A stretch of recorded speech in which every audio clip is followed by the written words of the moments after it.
Hello everyone and welcome back to another tutorial for the Spikecross game.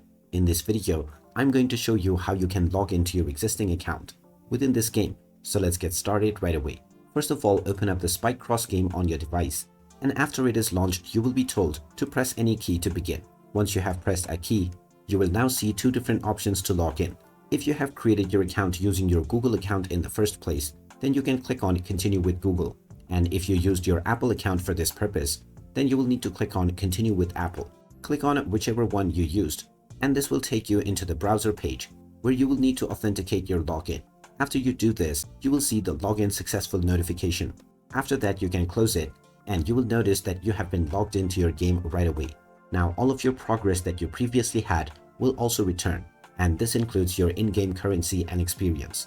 So there you have it. That is how easy it is to log into your existing account on the Spikecross game. If you find this video helpful, don't forget to hit that like button and subscribe to our channel for more useful tips and tutorials. Thanks for watching, and I will see you again in the next video.